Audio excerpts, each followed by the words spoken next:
ദൈവനാമത്തിന് മഹത്വം ഉണ്ടാകട്ടെ. എബ്രായർ 6:1 നമുക്ക് വായിച്ചു തുടങ്ങാം. നിർജീവ പ്രവൃത്തികളെ കുറിച്ചുള്ള മാനസാന്തരം, ദൈവത്തിലെ വിശ്വാസം, സ്നാനങ്ങളെ കുറിച്ചുള്ള ഉപദേശം, കൈവപ്പ്, മരിച്ചവരുടെ പുനരുത്ഥാനം, നിത്യശിക്ഷാവിധി എന്നിങ്ങനെയുള്ള അടിസ്ഥാനം പിന്നെയും ഇടാതെ നാം ക്രിസ്തുവിനെ കുറിച്ചുള്ള ആദ്യവചനം വിട്ട് പരിജ്ഞാന പൂർത്തി പ്രാപിപ്പാൻ ശ്രമിക്കുക. അവിടെ അടിസ്ഥാന ഉപദേശങ്ങളിൽ അടുത്തതായി പറഞ്ഞിരിക്കുന്നത് മരിച്ചവരുടെ പുനരുത്ഥാനം. കഴിഞ്ഞ പ്രാവശ്യം ഞാൻ പറഞ്ഞായിരുന്നു, ഇവിടെ ഈ പറഞ്ഞിരിക്കുന്ന 6 കാര്യങ്ങൾ അല്ലെങ്കിൽ 7 ഉപദേശങ്ങൾ ക്രിസ്തീയ ജീവിതത്തിൻ്റെ പല തലങ്ങളെക്കുറിച്ച് സൂചിപ്പിക്കുന്നതായിട്ട് നമുക്ക് വേണേൽ വ്യാഖ്യാനിക്കാം, അല്ലേ? മാനസാന്തരവും വിശ്വാസവും ക്രിസ്തീയ ജീവിതത്തിൻ്റെ ആരംഭത്തെ സൂചിപ്പിക്കുന്നു. പിന്നീട് പറഞ്ഞിരിക്കുന്ന സ്നാനങ്ങളെക്കുറിച്ചുള്ള ഉപദേശവും കഴിഞ്ഞ പ്രാവശ്യം നമ്മൾ കണ്ട കൈവപ്പും ക്രിസ്തീയ ജീവിതത്തിലെ വർത്തമാനകാലം, അല്ലേ? നമ്മൾ ജലസ്നാനത്താൽ ജീവന്റെ പുതുക്കത്തിലേക്ക് കടന്നു വന്നിരിക്കുന്നു. ആത്മസ്നാനത്താൽ പരിശുദ്ധാത്മ നിറവിൽ ജീവിക്കുന്നു. പിന്നെ നമ്മൾ കൈവപ്പ് സൂചിപ്പിക്കുന്ന അന്യോന്യമുള്ള ശുശ്രൂഷയിൽ നമ്മൾ മുന്നോട്ട് പോകുന്നു. ഇതാണ് വർത്തമാനകാല അനുഭവം. ഇനി പറയുന്ന 2 കാര്യങ്ങൾ ക്രിസ്തീയ ജീവിതത്തിൻ്റെ ഒടുക്കവുമായിട്ട് ബന്ധപ്പെട്ട് കിടക്കുന്നതാണ്. കർത്താവിൻ്റെ 2ാം വരവുമായിട്ട് ബന്ധപ്പെട്ട് കിടക്കുന്നതാണ്. അപ്പോൾ ഇന്ന് നമ്മൾ ഈ മരിച്ചവരുടെ പുനരുത്ഥാനം എന്ന വിഷയം തുടങ്ങുകയാണ്. ഇന്ന് നമ്മൾ പഠിക്കാൻ പോകുന്നത് എന്താണ് ഈ പുനരുത്ഥാനം എന്നുള്ളതാണ്. ഇതിൻ്റെ പ്രായോഗിക തലത്തിലെ പ്രയോജനം, ആത്മീയ ജീവിതത്തെ അതെങ്ങനെ സ്വാധീനിക്കുന്നു എന്നൊക്കെ ഉള്ളത് അടുത്ത പ്രാവശ്യം കാണാം. ആദ്യമായിട്ട് എന്താണ് ഈ മരിച്ചവരുടെ പുനരുത്ഥാനം എന്ന വിഷയം നമുക്ക് ചിന്തിക്കാം. പഴയ നിയമത്തിൽ ഇത് പറഞ്ഞിട്ടുണ്ടെങ്കിലും ഞാൻ ആ വാക്യങ്ങളിലേക്ക് കടക്കുന്നില്ല. പഴയ നിയമത്തിൽ പുനരുത്ഥാനം അല്ലെങ്കിൽ ഉയർത്തെഴുന്നേൽപ്പ് ഒരു നിഴല് പോലെ ഒരു പ്രവചനത്തിൽ പറഞ്ഞിരിക്കുന്നതല്ലാതെ പഴയ നിയമ ഭക്തന്മാർക്ക് ഇങ്ങനൊരു പ്രത്യാശ ഉണ്ടോ എന്ന് ചോദിച്ചാൽ അങ്ങനെ ആഴത്തിൽ ഒരു വിശ്വാസം അവർക്കില്ലായിരുന്നു. അവരൊരു പുനരുത്ഥാനത്തിൽ വിശ്വസിച്ചിരുന്നു. പക്ഷെ അതിൻ്റെ ആ ഒരു ആഴത്തിലും അതിൻ്റെ ആ വ്യക്തതയിലും ഒക്കെ പുതിയ നിയമത്തിലാണ് ഈ ഉപദേശം കടന്നു വരുന്നത്. അതുകൊണ്ട് ഇതൊരു പുതിയ നിയമ ഉപദേശം തന്നെയാണ്. പുതിയ നിയമത്തിൽ നമ്മൾ കാണുന്നത് യേശുക്രിസ്തു ഇതിനെക്കുറിച്ച് പഠിപ്പിക്കുന്നുണ്ട്. അപ്പോസ്തലന്മാരും ഇത് ഏറ്റു പറഞ്ഞിട്ടുണ്ട്. അപ്പോൾ ആദ്യം ആമുഖമായിട്ട് 1-2 വാക്യങ്ങൾ അങ്ങനത്തേത് വായിക്കാം. കർത്താവ് ഇതിനെക്കുറിച്ച് പറഞ്ഞ 1-2 വാക്യങ്ങൾ ആദ്യമായിട്ട് നമുക്ക് നോക്കാം. യോഹന്നാൻ 5 പറഞ്ഞിരിക്കുന്ന 25 പിന്നെ 28 മുതൽ 29 വരെയുള്ള ആ 3 വാക്യങ്ങളൊന്ന് വായിക്കാം. ആമേൻ ആമേൻ ഞാൻ നിങ്ങളോട് പറയുന്നു, മരിച്ചവർ ദൈവപുത്രന്റെ ശബ്ദം കേൾക്കുകയും കേൾക്കുന്നവർ ജീവിക്കുകയും ചെയ്യുന്ന നാഴിക വരുന്നു. മരിച്ചവർ യേശുക്രിസ്തുവിന്റെ ശബ്ദം കേട്ട് അവർ ജീവനിലേക്ക് കടന്നു വരുന്ന നാൾ കടന്നു വരുന്നു. ഇപ്പോൾ വന്നും ഇരിക്കുന്നു. അതെന്താ അങ്ങനെ പറഞ്ഞു? അപ്പൊ ഇത് 2ാം വരവിന്റെ കാര്യം മാത്രമല്ല, ഇപ്പോഴും സംഭവിക്കുന്ന ഒരു കാര്യം. ഇപ്പോൾ സംഭവിക്കുന്ന എന്താന്ന് വെച്ച് കഴിഞ്ഞാൽ ആത്മീകമായിട്ട് മരിച്ചു കിടക്കുന്ന പാപികൾ, അല്ലെ? പാപത്തിലും അതിക്രമത്തിലും മരിച്ചു കിടക്കുന്ന പാപികൾ നമ്മൾ പ്രസംഗിക്കുമ്പോൾ കർത്താവിന്റെ സ്വരം കേട്ട് വീണ്ടും ജനിക്കുന്നു, അല്ലെ? ഇപ്പൊ ആത്മീകമായ ഒരു ഉയർപ്പ് സംഭവിക്കുന്നുണ്ട്. പക്ഷേ മരിച്ച് കല്ലറ കിടക്കുന്നവരുടെ സമയമായിട്ടില്ല, അല്ലെ? അതാണ് ഈ പുനരുത്ഥാനം എന്ന് പറയുന്നത്, അല്ലെ? പുനരുത്ഥാനം എന്നുള്ള വാക്കറിഞ്ഞൂടെങ്കിൽ മരിച്ചു കഴിഞ്ഞിട്ട് ഉയർത്തെഴുന്നേൽക്കുന്നതിനെ കുറിച്ചാണ്. ഇപ്പോൾ അത് ആത്മീകമായിട്ട് സംഭവിക്കുന്നുണ്ട്, അല്ലെ? നമ്മൾ സുവിശേഷം പ്രസംഗിക്കുമ്പോൾ പാപങ്ങളിലും അതിക്രമങ്ങളിലും മരിച്ചു കിടക്കുന്ന ആത്മീയമായിട്ടൊരു ബോധമില്ലാത്തവൻ കർത്താവിന്റെ സ്വരം കേട്ട് ജീവിച്ചിരിക്കുന്നു. തുടർന്ന് വായിച്ചാട്ടെ. ഇതിങ്കൽ ആശ്ചര്യപ്പെടരുത്, കല്ലറകളിലുള്ളവർ എല്ലാവരും അവന്റെ ശബ്ദം കേട്ട് നന്മ ചെയ്തവർ ജീവനായും തിന്മ ചെയ്തവർ ന്യായവിധിക്കായും പുനരുദ്ധാനം ചെയ്യുവാനുള്ള നാഴിക വരുന്നു. അതിനി വരാനിരിക്കുന്ന ഒരു നാഴികയാണ് കർത്താവിന്റെ 2ാം വരവിൽ, അല്ലെ? അവന്റെ ശബ്ദം കേട്ടിട്ട് കല്ലറകളിൽ, അല്ലെ, നമ്മൾ കുഴിച്ചിട്ടിരിക്കുന്ന ഇടങ്ങളിൽ നിന്ന് ആ ഭക്തന്മാർ എന്ത് ചെയ്യും? നന്മ ചെയ്തവർ ജീവനായും തിന്മ ചെയ്തവർ ന്യായവിധിക്കായും ഉണർന്നു വരുന്ന ഒരു സമയം കടന്നു വരുന്നുണ്ട്, അല്ലേ? അപ്പൊ അവിടെ നന്മ ചെയ്തവനും തിന്മ ചെയ്തവനും എല്ലാവർക്കും ഉണ്ടല്ലോ പുനരുത്ഥാനം. പിന്നെന്തോ ഇത്ര വലിയ ക്രിസ്തീയ വിശ്വാസം അവിടെ പറഞ്ഞിരിക്കുമ്പോൾ നിങ്ങൾ മനസ്സിലാക്കണം, മരിച്ചു കിടക്കുന്നവരെ എഴുന്നേൽപ്പിക്കുമെന്ന് പറയുമ്പോൾ ഈ അവിശ്വാസി എഴുന്നേറ്റ് ന്യായവിധിയിലോട്ടായി പോകുന്നത്. അവൻ രക്ഷിക്കപ്പെടുകയല്ല, അല്ലേ? അപ്പൊ കർത്താവ് മടങ്ങി വരുമ്പോൾ 2 കാര്യവും സംഭവിക്കും. അവിശ്വാസി ന്യായവിധിയിൽ വിധിക്കപ്പെട്ട് നരകത്തിലേക്ക് പോകും. വിശ്വാസി ഉയർത്തെഴുന്നേറ്റ് രക്ഷയുടെ പൂർത്തീകരണം പ്രാപിക്കും. അത് കഴിഞ്ഞ് 6-ാം അധ്യായം 37 മുതൽ 40. പിതാവ് എനിക്ക് തരുന്നതൊക്കെയും എന്റെ അടുക്കൽ വരും. എന്റെ അടുക്കൽ വരുന്നവനെ ഞാൻ ഒരു നാളും തള്ളിക്കളയുകയില്ല. ഞാൻ എന്റെ ഇഷ്ടമല്ല, എന്നെ അയച്ചവന്റെ ഇഷ്ടമത്രേ ചെയ്യുവാൻ സ്വർഗത്തിൽ നിന്ന് ഇറങ്ങി വന്നിരിക്കുന്നു. അവൻ എനിക്ക് തന്നതിലൊന്നും ഞാൻ പറയാതെ എല്ലാം ഒടുക്കത്തെ നാളിൽ ഉയർത്തെഴുന്നേൽപ്പിക്കണം എന്നാകുന്നു എന്നെ അയച്ചവന്റെ ഇഷ്ടം. പുത്രനെ നോക്കിക്കൊണ്ട് അവനിൽ വിശ്വസിക്കുന്ന ഏവനും നിത്യജീവൻ ഉണ്ടാകണം എന്നാകുന്നു എന്റെ പിതാവിന്റെ ഇഷ്ടം. ഞാൻ അവനെ ഒടുക്കത്തെ നാളിൽ ഉയർത്തെഴുന്നേൽപ്പിക്കും. അപ്പോൾ കണ്ടോ, കർത്താവ് ഭൂമിയിലേക്ക് കടന്നു വന്നത് പിതാവിൻ്റെ ഇഷ്ടം ചെയ്യുവാനാണ്. എന്താണ് പിതാവിൻ്റെ ഇഷ്ടം? തന്നിൽ വിശ്വസിക്കുന്ന ഒരുവനെയും നഷ്ടപ്പെട്ടു പോകാതെ അന്ത്യനാളിൽ അവനെ എന്ത് ചെയ്യണം? ഉയർത്തെഴുന്നേൽപ്പിക്കണം. അത് രണ്ട് പ്രാവശ്യമെങ്കിലും കർത്താവ് അത് തന്നെ പറയുന്നുണ്ട്. അതാണ് എൻ്റെ പിതാവിൻ്റെ ഇഷ്ടം. യോഹന്നാൻ 11:25-26. യേശുവോട് ഞാൻ തന്നെ പുനരുത്ഥാനവും ജീവനുമാകുന്നു. എന്നിൽ വിശ്വസിക്കുന്നവൻ മരിച്ചാലും ജീവിക്കും. ജീവിച്ചിരുന്ന് എന്നിൽ വിശ്വസിക്കുന്നവൻ ആരും ഒരു നാളും മരിക്കുകയില്ല. ഇത് നീ വിശ്വസിക്കുന്നുവോ എന്ന് പറഞ്ഞു. ഇത് മാർത്തയോട്, ലാസറസ് മരിച്ച് 4 ദിവസം കഴിഞ്ഞപ്പോൾ മാർത്തയോട് അല്ലേ കർത്താവ് ചോദിക്കുന്ന ചോദ്യമാണ്, ഞാൻ തന്നെയാണ് പുനരുത്ഥാനവും ജീവനും. അപ്പോൾ പുനരുത്ഥാനം എന്ന് പറയുമ്പോൾ രണ്ടാം വരവിൽ സംഭവിക്കുന്ന ഒരു സംഭവം മാത്രമല്ല, ആ പുനരുത്ഥാനത്തിൻ്റെ ഉറവിടം യേശു ക്രിസ്തു തന്നെയാണ്. പുനരുത്ഥാനം യേശു തന്നെയാണെന്ന് പറയുന്നതിൻ്റെ അർത്ഥം എന്താണ്? ഈ പുനരുത്ഥാനം എന്ന് പറയുന്ന ഈ അത്ഭുതം, മരിച്ചവർ ഉയർത്തെഴുന്നേറ്റ് രക്ഷ പ്രാപിക്കുന്നതിൻ്റെ ഉറവിടം, അതിൻ്റെ കാരണം അല്ലേ, അതിൻ്റെ മൂലകാരണം ഒരു വ്യക്തിയാണ്, യേശു ക്രിസ്തു എന്ന് പറയുന്ന വ്യക്തി അല്ലേ. കാരണം യേശു ക്രിസ്തുവാണ് മരിച്ചവരുടെ ഇടയിൽ നിന്ന് ആദ്യമായിട്ട് ഉയർത്തെഴുന്നേറ്റത് അല്ലേ. കർത്താവ് ക്രൂശി മരിച്ച് 3-ാം നാൾ ഉയർത്തെഴുന്നേറ്റു. കർത്താവ് ഉയർത്തെഴുന്നേറ്റുകൊണ്ടാണ് ഇനി ഈ രക്ഷിക്കപ്പെട്ട ഏതൊരുവനും ഉയർത്തെഴുന്നേറ്റാൻ പോകുന്നത്. അതുകൊണ്ടാണ് ഞാൻ തന്നെയാണ് പുനരുത്ഥാനവും ജീവനും, അത് നീ വിശ്വസിക്കുന്നുണ്ടെങ്കിൽ നീ ജീവിക്കും. അങ്ങനെ ജീവിക്കുന്നവർക്ക് എന്ത് സംഭവിക്കും? ഒരു നാളും മരണമില്ല. അപ്പോൾ പിന്നെ വിശ്വാസികളൊന്നും മരിക്കാറില്ല. അപ്പോൾ മരിച്ചുപോയവരൊക്കെ കള്ളവിശ്വാസികളായിരുന്നു. വിശ്വാസികൾ ആരും മരിക്കാൻ പാടില്ലെന്നാണോ അതിൻ്റെ അർത്ഥം? അഥവാ ഒരു വിശ്വാസി മരിച്ചാൽ അവൻ പന്ന വിശ്വാസി എന്നാണോ അതിൻ്റെ അർത്ഥം? അതല്ല. മരണമില്ല എന്ന് പറഞ്ഞാൽ നിത്യമായ മരണമില്ല. നമ്മുടെ ശരീരം മരിക്കും, പക്ഷേ മരണം എന്ന് പറയുന്ന ആത്യന്തികമായ വസ്തുത, അതായത് ദൈവത്തിൽ നിന്ന് അകന്ന് നിത്യ ന്യായവിധിയിൽ കടന്നു പോകുന്ന ആ മരണം അവന് കടന്നു വരികയില്ല. ഇതെല്ലാം കർത്താവ് വാഗ്ദത്തങ്ങളാണ് ഈ തന്നിരിക്കുന്നത്. നിങ്ങൾ ശ്രദ്ധിച്ചോ, അത് യോഹന്നാനിൽ നമ്മൾ ഈ വായിച്ച വാക്യങ്ങളെല്ലാം കർത്താവ് ഉപദേശം നൽകുകയല്ല, വാഗ്ദത്തമാണിത്. അപ്പോൾ ശരിക്കും വിശ്വാസികൾ ആരായിരിക്കണം? മരണഭയമില്ലാത്തവരായിരിക്കണം. ഈ മരണഭയവും മരിക്കാനുള്ള ഭയവും തമ്മിലുള്ള വ്യത്യാസം അറിയാമോ? അല്ലേ, ഇപ്പം നമ്മളെ ഒരാൾ നാളെ കൊല്ലാൻ വരുമ്പോൾ നമ്മളിങ്ങനെ നിന്ന് കൊടുക്കുമോ? ഒരാൾ കുത്താൻ കൊണ്ടുവന്നു, എനിക്ക് മരണഭയമൊന്നുമില്ല, കുത്തിക്കോ എന്ന് പറയുമോ? ഇല്ല അല്ലേ.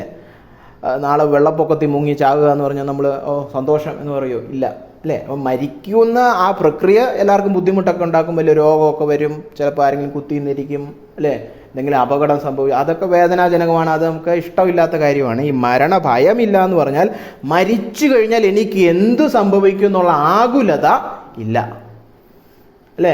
ആ പ്രക്രിയ ചിലപ്പോൾ വലിയ പ്രയാസം പിടിച്ചതായിരിക്കും. അതൊന്നും ദൈവമേ തരല്ലേ എന്നാണ് എല്ലാവരുടെയും പ്രാർത്ഥന അല്ലേ. കട്ടിലേൽ കുറേ കാലം കിടക്കുക എന്നൊക്കെ പറഞ്ഞാൽ വളരെ ബുദ്ധിമുട്ടുള്ള കാര്യമാണ് അല്ലേ. അപ്പം മരണഭയമില്ല എന്ന് പറയുമ്പോൾ നമ്മൾ കൃത്യമായിട്ട് മനസ്സിലാക്കണം, എങ്ങനെയും മരിച്ചാലും ഒരു കുഴപ്പമില്ലെന്നല്ല. അതുകൊണ്ടൊക്കെയാണ് ചില അപ്പോസ്തല പ്രവർത്തികളൊക്കെ നമ്മൾ കാണുന്നത്, ചില സ്ഥലത്ത് പീഡ വരുമ്പോഴത്തേക്ക് അവരവിടെ വിട്ട് വേറൊരു സ്ഥലത്തോട്ട് പോയെന്നൊക്കെ നമ്മൾ വായിക്കുന്നത്. അവർക്ക് ആ പീഡ ഒഴിയാൻ പറ്റുമെങ്കിൽ ഒഴിഞ്ഞോ, അത് കർത്താവിന് വലിയ പ്രശ്നമുള്ളൊരു കാര്യമല്ല അല്ലേ. അടുത്ത പട്ടണത്തിലേക്ക് പോകാം, അത് കുഴപ്പമില്ല. പക്ഷേ ആ മരിച്ചു കഴിഞ്ഞാൽ ഞാൻ എവിടെ പോകും? ഞാൻ നരകത്തിൽ പോകും, സ്വർഗത്തിൽ പോകും, ഞാൻ അവസാനം ചെന്ന് നിത്യ ന്യായവിധിയിൽ അവസാനം നിത്യ പൊയ്കെ പോകും. ആ ഭയം ഒരു വിശ്വാസിക്കും വരാൻ പാടില്ല. കാരണം എന്താണ്? രക്ഷിക്കപ്പെടുമ്പോൾ ഇവിടെ നമ്മൾ വായിച്ച എല്ലാ വാക്യങ്ങളും കർത്താവ് വിശ്വാസികൾക്ക് വാഗ്ദത്തം ചെയ്യുകയാണ് അല്ലേ. എൻ്റെ അടുക്കൽ കടന്നു വരുന്നവനെ ഞാൻ ഒരു നാളും തള്ളിക്കളയുകയില്ല അല്ലേ. ഞാൻ അന്ത്യനാളിൽ നിങ്ങളെ ഉയർത്തി പുനരുത്ഥാനം സമ്മാനിക്കണമെന്നുള്ളത് എൻ്റെ പിതാവിൻ്റെ ഹിതമാണ്. അപ്പം ഞാൻ ആ പിതാവിനോട് അനുസരണമുള്ള പുത്രനായതുകൊണ്ട് ഞാനത് ചെയ്യും അല്ലേ. ഇത് നിങ്ങൾ വിശ്വസിക്കുന്നുണ്ടോ എന്നുള്ളതാണ് ചോദ്യം. അതാണ് നമ്മൾ 11-ാമത്തെ അധ്യായത്തിൽ വായിച്ചത്. മാർത്തയോട് ചോദിച്ച്, ഇത് നീ വിശ്വസിക്കുന്നുണ്ടോ? ഇതൊക്കെ തത്വത്തിൽ പഠിച്ച് ഉപദേശമായിട്ട് വെച്ചിട്ടുണ്ട്. നിങ്ങൾ വിശ്വസിക്കുന്നുണ്ടോ? വ്യക്തിപരമായി നമ്മളെല്ലാം നെഞ്ചത്ത് കൈവച്ച് ചോദിക്കണം, ഇത് എനിക്ക് വിശ്വാസമുണ്ടോ അല്ലേ. ഇന്ന് എന്തെങ്കിലും സംഭവിച്ചാൽ ഞാൻ എവിടെ പോകുമെന്ന് എനിക്ക് ഒരു ഭയവുമില്ല. ഇതുകൊണ്ടാണ് പണ്ട് കാലത്ത് ഈ സുവിശേഷകന്മാർ ചിലരിത് ചോദിക്കുമായിരുന്നു അല്ലേ, ഇന്ന് മരിച്ചാൽ എവിടെ പോകുമെന്ന് നിങ്ങൾക്ക് ഉറപ്പുണ്ടോ അല്ലേ. അങ്ങനെ ഒരു ചോദ്യം സുവിശേഷ പ്രഘോഷണത്തിൽ സ്ഥിരം കേൾക്കുന്നു. ഇന്ന് രാത്രി നിങ്ങൾ മരിക്കുമെങ്കിൽ എവിടെ പോകുന്ന പ്രാഗൽഭ്യമുണ്ടോ എന്നൊക്കെ സുവിശേഷന്മാർ ചോദിക്കുന്നതിൻ്റെ കാരണം കർത്താവ് ഇത് ചോദിക്കുന്നുണ്ട്, ഇത് നീ വിശ്വസിക്കുന്നുണ്ടോ? അത് കഴിഞ്ഞാണ് പറയുന്നത് വിശ്വസിച്ചാൽ ദൈവമഹത്വം കാണും. ആ പശ്ചാത്തലത്തിലാണ്. അപ്പോസ്തലന്മാരും ഇത് ഏറ്റുപറഞ്ഞു. ഒരു ഉദാഹരണം എന്ന രീതിയിലാണ് അപ്പോസ്തല പ്രവൃത്തികൾ 24:15. നീതിമാന്മാരുടെയും ആ. നീതികെട്ടവരുടെയും പുനരുത്ഥാനം ഉണ്ടാകും എന്നിവർ കാത്തിരിക്കുന്നത് പോലെ ഞാനും ദൈവത്തിങ്കൽ ആശിച്ചിരിക്കുന്നു. അപ്പോസ്തലനായ പൗലോസ് പറയാണ്, യഹൂദന്മാര് ആശ വച്ചിരിക്കുന്നു, ഞാനും ആശ വച്ചിരിക്കുകയാണ്. നീതികെട്ടവന്മാർക്കും നീതിമാർക്കും മരണാനന്തരം ഒരു പുനരുത്ഥാനമുണ്ട്. പക്ഷേ ആ നീതിമാന്മാരുടെ കൂട്ടത്തിലാകാൻ ഞാൻ കർത്താവിൽ വിശ്വസിച്ചിരിക്കുന്നു. അതാണ് അവിടുത്തെ അർത്ഥം. ആ വേദഭാഗം നമ്മൾ അടുത്ത പ്രാവശ്യം വീണ്ടും എടുത്ത് ധ്യാനിക്കുന്നതായിരിക്കും. അപ്പോൾ യേശു ക്രിസ്തു വാഗ്ദത്തം ചെയ്തതും അപ്പോസ്തലന്മാർ പഠിപ്പിച്ച മാത്രമല്ല, അവർ ഏറ്റുപറഞ്ഞു, എൻ്റെ സ്വന്തം വിശ്വാസത്തിൻ്റെ ഭാഗമാണ്, ഞാൻ പുനരുത്ഥാനത്തിനായിട്ട് കാത്തിരിക്കുന്നു. അത് നമ്മുടെ വിശ്വാസത്തിൻ്റെ ഭാഗമായിരിക്കണം. അല്ലാതെ വല്ലപ്പോഴും ഏതെങ്കിലും ഒരു അപ്പൂപ്പം മരിക്കുമ്പം പ്രത്യാശ ഗാനങ്ങൾ പാടി അപ്പോൾ ഒരു പ്രസംഗം കേൾക്കുക മാത്രമല്ല, അല്ലേ? ഇത് നമ്മുടെ വിശ്വാസത്തിൻ്റെ അടിസ്ഥാന ഉപദേശമാണ്. എപ്പോഴും നമ്മുടെ വിശ്വാസത്തിൽ അടങ്ങിയിരിക്കേണ്ട ഒരു ഘടകമാണ്, എനിക്ക് മരണാനന്തര പ്രത്യാശയുണ്ട്. അങ്ങനെ ഈ മരണഭയം നീങ്ങിയവർ ഈ ഭൂമിയിൽ ജീവിക്കുമ്പോൾ ഒരു വളരെ പ്രത്യേകതരം ജീവിതശൈലിയായിരിക്കും, അല്ലേ? അവർക്ക് ഈ പേടി ഭയമൊന്നുമില്ല, എന്ത് സംഭവിക്കുന്നല്ലേ, ഇനി അപ്പുറത്ത് കിടക്കുമ്പോൾ ഒന്നും പേടിക്കാനില്ല എന്ന് പറയുന്നവർ ജീവിക്കുന്നതിനൊരു പ്രത്യേക ഒരു ഭംഗിയൊക്കെ ഉണ്ട്. അത് നമ്മൾ അടുത്ത ആഴ്ച കൂടുതൽ കാണും അതിനെക്കുറിച്ചുള്ള പ്രായോഗിക തലത്തിലുള്ളത്. ഇതൊക്കെ പ്രസക്തമായ കാര്യമാണെന്നാണ് ഞാൻ ചൂണ്ടിക്കാണിച്ചത്. എന്താ അപ്പോസ്തലന്മാർ പഠിപ്പിച്ചേ? അത് ഒരു രത്നചുരുക്കത്തിൽ മനസ്സിലാക്കാനാണ് ഫിലിപ്പ് ലേഖനം 3:20-21. നമ്മുടെ പൗരത്വമോ ഇപ്പോഴേ സ്വർഗത്തിലാകുന്നു, അവിടെ നിന്ന് കർത്താവായ യേശുക്രിസ്തു രക്ഷിതാവായി വരും എന്ന് നാം കാത്തിരിക്കുന്നു. കർത്താവ് രണ്ടാമത് രക്ഷിതാവായി മടങ്ങി വരുമെന്ന് നമ്മൾ കാത്തിരിക്കുന്നു. അവൻ സകലവും തനിക്ക് കീഴ്പ്പെടുത്തുവാൻ കഴിയുന്ന തന്റെ വ്യാപാര ശക്തി കൊണ്ട് നമ്മുടെ താഴ്ചയുള്ള ശരീരത്തെ തന്റെ മഹത്വമുള്ള ശരീരത്തോട് അനുരൂപമായി രൂപാന്തരപ്പെടുത്തും. കർത്താവ് രണ്ടാമത് മടങ്ങി വരുമ്പോൾ എന്തു ചെയ്യും? തന്റെ ശക്തി കൊണ്ട് നമ്മുടെ ശരീരങ്ങൾക്ക് വീണ്ടെടുപ്പ് സംഭവിക്കും. ഇപ്പോൾ നമ്മുടെ ശരീരങ്ങൾക്ക് വീണ്ടെടുപ്പായില്ല, അല്ലേ? നമ്മൾ വിശ്വാസം പഠിപ്പിച്ചപ്പോൾ ഓർമ്മയുണ്ടല്ലോ, വിശ്വാസത്താലുള്ള നീതീകരണം, വിശ്വാസത്താലുള്ള ശുദ്ധീകരണം, പിന്നെ മൂന്നാമതായിരുന്നു വിശ്വാസത്താലുള്ള തേജസ്കരണം. ഈ തേജസ്കരണത്തിൽ എന്താ സംഭവിക്കുന്നത്? നമ്മുടെ ശരീരങ്ങൾ വീണ്ടെടുക്കപ്പെടുകയാണ്, അല്ലേ? നമ്മൾ ആദ്യം നീതീകരിക്കപ്പെടുമ്പോൾ നമുക്കൊരു പദവി ലഭിക്കുന്നു. യേശുക്രിസ്തുവിനെ ഓർത്തുകൊണ്ട് അവൻ്റെ നീതിയുടെ അടിസ്ഥാനത്തിൽ നിങ്ങളെ ഞാൻ പുത്രനോ പുത്രിയായിട്ട് അംഗീകരിക്കാം. ഒരു അംഗീകാരമേ കിട്ടുന്നുള്ളൂ. പിന്നെന്ത് കിട്ടുന്നു? നമ്മുടെ സ്വഭാവം പടിപടിയായിട്ട് യേശുക്രിസ്തുവിൻ്റെ സ്വഭാവത്തോട് അനുരൂപമായിക്കൊണ്ടിരിക്കുന്നു. അപ്പോൾ പദവി കിട്ടി, പിന്നെ സ്വഭാവം മാറിക്കൊണ്ടിരിക്കുന്നു. അവസാനം കർത്താവ് മടങ്ങി വരുമ്പോൾ ചെയ്യുന്ന പ്രക്രിയയിൽ എന്ത് സംഭവിക്കുന്നു? ശരീരവും അവൻ്റെ മഹത്വത്തിനോട് അനുരൂപമായി തീരുന്നു. അങ്ങനെ 3 ഘട്ടങ്ങളിലാണ് രക്ഷ എന്ന് പറയുന്ന ഈ പ്രവൃത്തി സംഭവിക്കുന്നത്, അല്ലേ?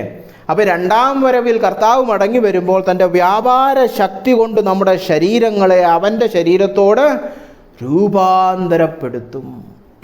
ശരീരത്തിലുള്ള പാപത്തിൻ്റെതും താഴ്ചയുടേതുമായ എല്ലാ അനന്തരഫലങ്ങളും നീങ്ങും. പിന്നെ രോഗമില്ലാത്ത ശരീരമായിരിക്കും, അല്ലേ? തേജസ്സുള്ള ശരീരമായിരിക്കും. അവിടെ പറഞ്ഞിരിക്കുന്ന കേട്ടോ, സകലത്തെയും കീഴ്പ്പെടുത്തുവാൻ അവനുള്ള ആ വ്യാപാര ശക്തി. എന്താ അതിൻ്റെ അർത്ഥം?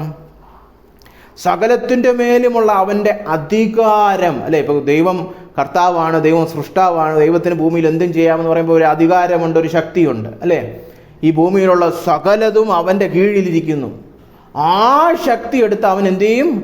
നമ്മുടെയൊക്കെ ശരീരങ്ങളിലേക്ക് അവൻ്റെ ആ വ്യാപാര ശക്തി അയക്കും. അപ്പോൾ നമ്മുടെ ശരീരമൊക്കെ എന്ത് പറ്റും? രൂപാന്തരം പ്രാപിക്കും, അല്ലേ? വലിയ ഇലക്ട്രിക് ഷോക്ക് അടിക്കുന്ന പോലെ ഇരിക്കുമായിരിക്കും, അല്ലേ? ഇത്രയും വലിയ ശക്തി എടുത്ത് നമ്മുടെ നെഞ്ചത്തോടെ അടിച്ചാൽ എങ്ങനെ? ചെറിയ ഷോക്കൊക്കെ അടിച്ചിട്ടുണ്ടോ നിങ്ങൾക്കൊക്കെ? പ്ലഗിലൊക്കെ കൈ വെക്കുമ്പം ആരാണ്ടോ ഒന്ന് അടിച്ച് തൂക്കി എറിഞ്ഞ പോലെ ഇരിക്കും, അല്ലേ? തെറിച്ച് നമ്മൾ താഴെയൊക്കെ പോയി വീഴും.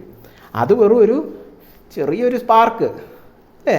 ഒരു തീപ്പെട്ടി, ഒരു സാധനം മാത്രമേ ഉള്ളൂ. ഈ കർത്താവ് പറയുകയാണ്, എല്ലാത്തിനെയും കീഴ്പ്പെടുത്തുവാനുള്ള എൻ്റെ വ്യാപാര ശക്തി എടുത്ത് നിങ്ങളുടെ ശരീരത്തിലോട്ട് അഴിക്കുമെന്ന്. അയ്യോ, രൂപാന്തരപ്പെട്ടില്ലേ? അത്ഭുതമുള്ളൂ. ഇനി നമ്മൾ എന്താണ് ഈ പുനരുത്ഥാനം സംഭവിക്കുമ്പോൾ നമുക്ക് സംഭവിക്കുന്ന ആ സംഭവങ്ങൾ ഓരോന്നായിട്ട് നമ്മൾ നോക്കാൻ പോവാണ്. 3 സംഭവങ്ങളാണ് സംഭവിക്കുന്നത്. ഇതൊരു എന്താ പറയുക, കർത്താവ് മടങ്ങി വരുമ്പോൾ നടക്കുന്ന ഒരു സംഭവമാണ്, അല്ലേ? നമ്മൾ ഇതിനു മുമ്പ് പഠിച്ച പല ഉപദേശങ്ങളും കർത്താവ് ചെയ്യുന്ന പ്രവൃത്തിയോ അല്ലെങ്കിൽ നമ്മൾ ചെയ്യേണ്ട ഉത്തരവാദിത്വമോ അങ്ങനത്തെ കാര്യങ്ങളൊക്കെ ആയിരുന്നു. ഇതെന്ന് പറഞ്ഞാൽ ഇനി ഭാവിയിൽ സംഭവിക്കാൻ പോകുന്ന ഒരു വലിയ സംഭവമാണ്. അപ്പോൾ ആ സംഭവത്തിൽ എന്തൊക്കെ സംഭവിക്കും, അല്ലേ, ഒരു ഇവൻ്റാണിത്.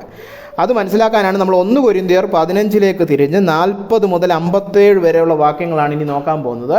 അത് പടിപടിയായിട്ട് അവിടെ 3 കാര്യങ്ങൾ നമ്മൾ പഠിക്കാനായിട്ട് പോവുകയാണ്.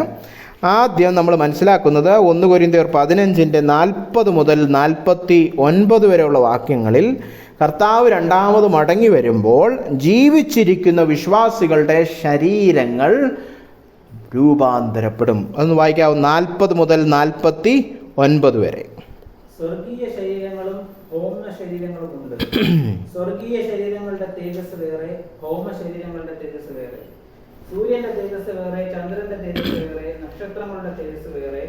നക്ഷത്രവും തമ്മിൽ തേജസ് കൊണ്ട് ഭേദമുണ്ടല്ലോ. മരിച്ചവരുടെ പുനരുത്ഥാനവും അവണ്ണം തന്നെ.